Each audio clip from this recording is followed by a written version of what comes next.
Assalamualaikum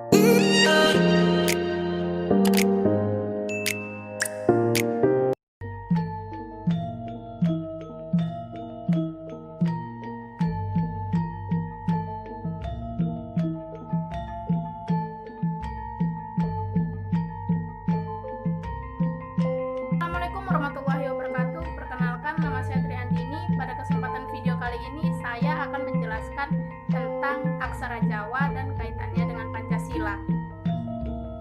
Sebelum kita mengetahui tentang aksara Jawa, terlebih dahulu kita memahami tentang asal-usul aksara Jawa.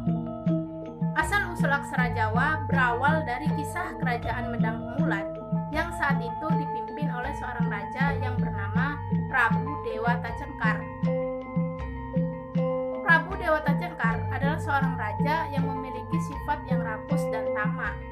Kebiasaan beliau adalah memakan daging manusia, sehingga beliau sering memerintahkan rakyatnya untuk memberikannya sebuah upeti berwujud manusia.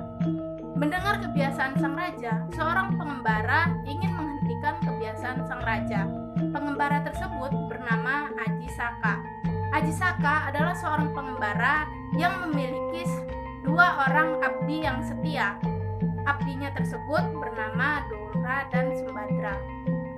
Dalam perjalanannya nanti menuju ke Kerajaan Medang Kumulan, Aji Saka hanya didampingi oleh Dora, dan Sembadra pun diperintahkan oleh Aji Saka untuk tetap berada di tempat tinggal Aji Saka dan menjaga pusaka sakti milik Aji Saka.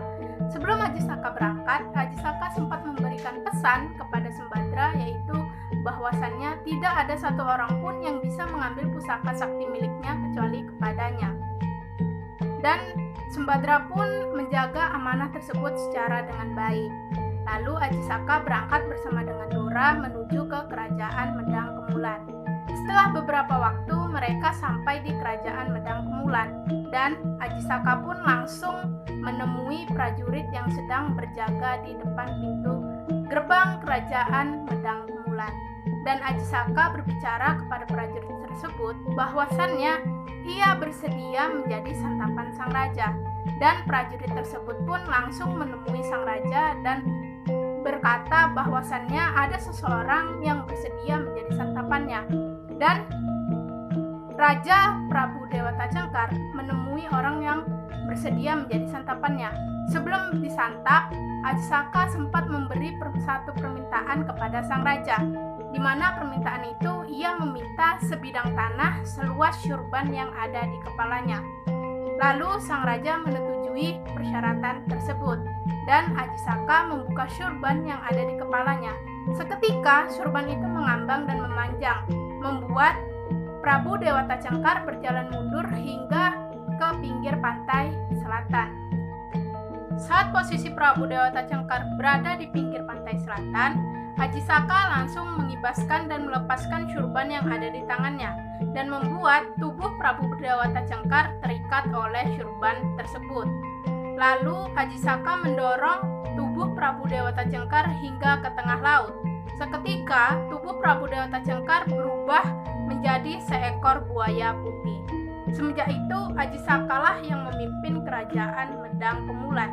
Setelah beberapa tahun ia memimpin Kerajaan Medang Kumulan, ia teringat akan pusaka sakti yang ia titipkan kepada Sembadra. Lalu ia memerintahkan Dora untuk mengambil pusaka sakti miliknya tersebut. Namun Sembadra tidak memberikan pusaka sakti tersebut kepada Dora karena ia teringat akan pesan yang disampaikan oleh Aji Saka. Melihat perlakuan Sembadra yang demikian, membuat Dora menjadi marah dan kesal. Maka terjadilah pertarungan antara Dora dan Sembadra. Karena mereka memiliki kesaktian dan kekuatan yang sama besar, mereka tewas dalam waktu yang bersamaan. Lalu Aji Saka datang dan menghampiri mereka. Namun sayang, mereka sudah dalam keadaan tewas. Untuk mengenang kedua abdinya tersebut, Aji Saka mengabadikan momen tersebut ke dalam huruf aksara Jawa. Nah, itu tadi merupakan asal-usul aksara Jawa. Selanjutnya yaitu memahami tulisan aksara Jawa. Aksara Jawa atau masyarakat Jawa menyebutnya dengan aksara Jawa, menyimpan sejarah dan nilai filosofi yang mendalam. bukan sekedar fisik yang tampilannya kental akan lekuk dan liuk budaya Jawa, tetapi di dalam aksara Jawa terdapat ajaran-ajaran filsafat yang harus diperhatikan, di mana ajaran-ajaran filsafat tersebut terdapat di dalam huruf aksara Jawa. Huruf-huruf aksara Jawa terbagi menjadi 4 suku kata. Yang pertama yaitu Hono Caroko, yang kedua yaitu Doto Sawolo, yang ketiga yaitu Podo Joyonyo, dan yang keempat yaitu Mogo Botongo, di mana dari keempat huruf aksara Jawa tersebut memiliki makna, arti, dan filosofi yang berbeda. Yang pertama yaitu Hono Caroko, memiliki arti adanya utusan hidup, di mana utusan hidup tersebut berupa nafas yang memiliki kewajiban untuk menyatukan antara jiwa dan raga manusia. Dalam hal ini juga menunjukkan bahwa adanya Sang Pencipta, yaitu Tuhan, dan adanya ciptaan Tuhan, salah satunya yaitu manusia. Dalam hal ini, Tuhan juga memberikan tugas kepada manusia, yang mana tugas tersebut disebut sebagai kewajiban yang harus dilaksanakan dan dilakukan oleh manusia sebagai makhluk ciptaan Tuhan. Yang kedua yaitu Doto Sawolo. Doto Sawolo di sini memiliki arti yaitu manusia tidak boleh memiliki sifat sawela. Maksud dari kata sawela di sini adalah manusia tidak boleh menghindar ataupun mengelak terhadap garis kodrat yang ditetapkan Tuhan. Dalam hal ini dijelaskan bahwa dalam menjalankan hidup, manusia harus bersedia melaksanakan, menerima, dan menjalankan segala kehendak Tuhan. Yang ketiga yaitu Podo Joyonyo, memiliki arti yakni menyatunya zat pemberi hidup atau Tuhan dan zat yang diberi hidup atau manusia. Makna filosofinya yaitu setiap batin yang dimiliki oleh manusia itu selalu sesuai dengan perbuatan yang dilakukan oleh manusia tersebut. Yang keempat yaitu Mogo Botongo, memiliki arti yakni manusia harus menerima segala ketetapan yang ditetapkan oleh Tuhan dan menjauhi segala larangan-larangan yang ditetapkan oleh Tuhan. Maksudnya yaitu manusia harus pasrah dan berserah diri pada garis kodrat yang ditetapkan oleh Tuhan.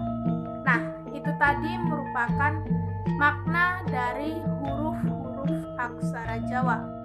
Selanjutnya yaitu keterkaitan antara aksara Jawa dengan Pancasila. Aksara Jawa adalah suatu ilmu yang berasal dari nenek moyang kita terdahulu, yang mana ilmu tersebut dapat kita gunakan dalam memaparkan dan menjabarkan Pancasila. Sebagaimana telah dijelaskan di dalam huruf aksara Jawa, bahwa manusia telah dikodratkan oleh Tuhan sebagai makhluk individu. Tetapi di dalam kehidupannya manusia membutuhkan orang lain. Nah, inilah yang disebut sebagai sifat individualistis sebagai makhluk sosial. Sifat individualistis sebagai makhluk sosial merupakan salah satu kunci dari bentuk penghayatan dan pengamalan Pancasila. Nah, itu tadi mengenai tentang aksara Jawa dan kaitannya dengan Pancasila. Adapun foto dokumentasi saya bersama dengan narasumber, yang mana narasumber saya ini bernama Bapak Sujarno. Beliau berusia 83 tahun. Alamat rumah beliau berada di Jalan Sumatera nomor 26, Kulim, Pekanbaru. Cukup sekian video dari saya. Mohon maaf bila ada kesalahan ataupun kekurangan. Wassalamualaikum warahmatullahi wabarakatuh.